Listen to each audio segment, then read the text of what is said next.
This turbocharges CPR.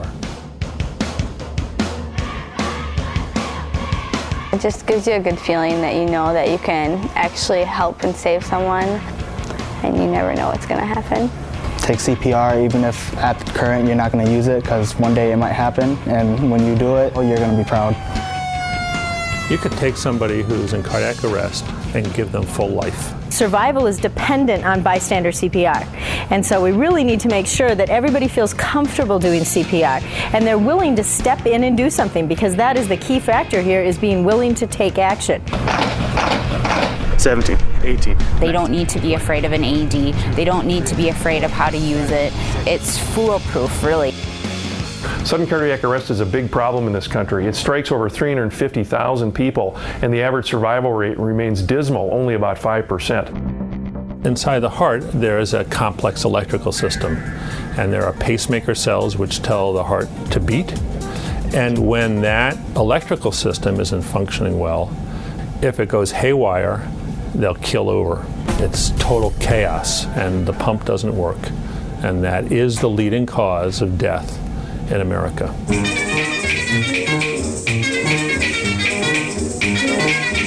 And that can happen anytime, anywhere, for any reason. Cardiac arrest is that sudden onset of a lethal rhythm problem in the heart.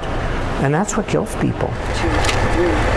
We've learned that these patients have enough oxygen dissolved in their bloodstream for the first 5 minutes or so of a cardiac arrest.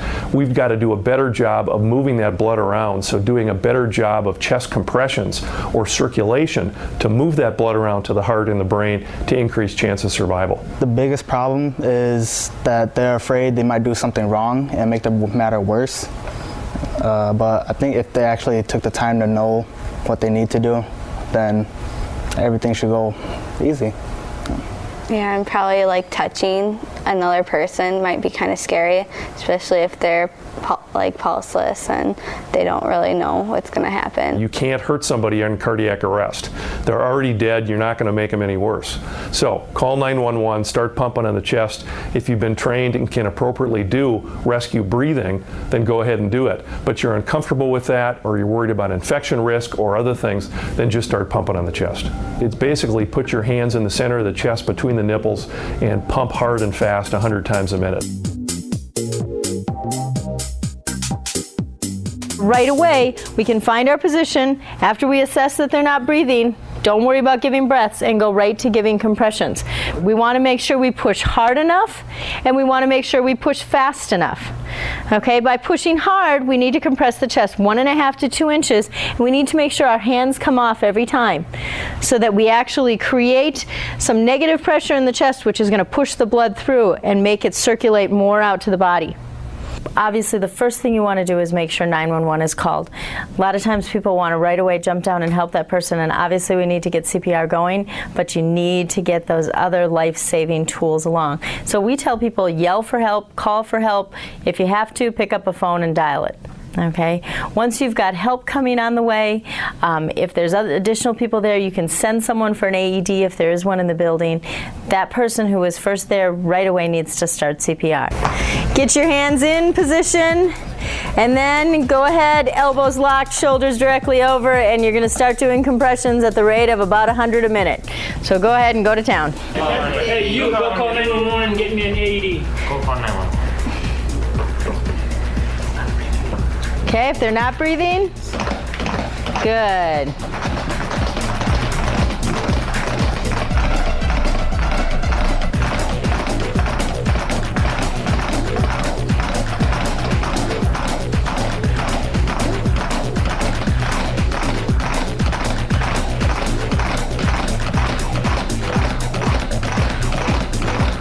Everybody take a breather, shake, get the blood back in your wrist. Yeah, there goes about 500 calories. If you know how to do mouth-to-mouth, then you should do both chest compressions and breathing. The correct breathing rate for a bystander is 30 compressions, and then you quickly give 2 breaths, and then resume chest compressions. Almost 2 years ago, I had some upper back pain. I took a muscle relaxer and went to bed. I woke up a few hours later and was sick to my stomach and told my husband that I still wasn't feeling well. and that I was going to go down to the couch. 20 minutes later, he heard a noise and he came downstairs to ask me what the noise was, and he shook me and my head flopped to the side like it really shouldn't do. He pulled me onto the floor and started doing CPR and called 911. Within 3 minutes, the Anoka County Sheriff's Department showed up with an AED and shocked me. The next step will be getting the AED. Obviously, chest compressions are good. Even if we're doing them great, we're probably not mimicking what a normal heartbeat would do. So getting that AED on soon so that we can get that heartbeat back is going to be very important. AEDs stand for automatic external defibrillators, which are basically there to take that person who's had the sudden cardiac arrest and has that electrical failure, and it takes it and it delivers a shock to try to get it beating again. It's like rebooting your computer. We have a go for main engine start. It takes a person who's having that sudden cardiac arrest, reboots it, gets everything back online so it's functioning like it should. 2 minutes later, a Lina ambulance showed up and took over.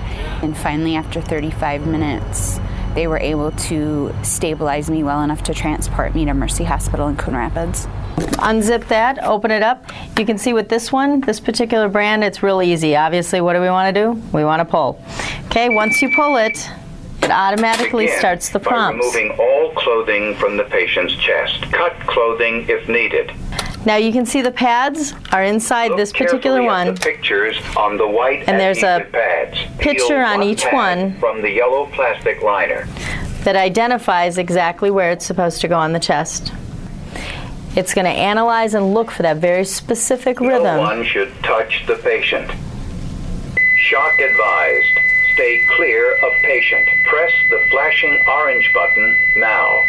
So basically it prompts you right with what to do. Shock now. When I push the button, shock delivered. It delivers the shock. Emergency medical services have been called. Begin CPR. Once you have it on and open, the voice prompts will take you right through it. We know that every additional minute that goes by before you defibrillate somebody with the defibrillator who should be defibrillated, survival rate drops by another 10%. So at 10 minutes out, survival rate's close to 0. So that's why we want to get there within 3 or 5 minutes with the defibrillator, the AED, but also to start CPR immediately after you call 911, so we keep blood and oxygen flowing to the vital organs. We've trained kids down at the age of 5th grade who can successfully do it. It's really simple and easy. You can learn in the privacy of your own home in about 22 minutes with a $30 kit called CPR Anytime. It's simple and easy to use, and even now with hands-only CPR, there's really 2 things you need to remember to do. Call 911, start doing chest compressions. And stop being afraid. It's okay. You're not going to hurt them. You're probably going to help them, and you might save a life.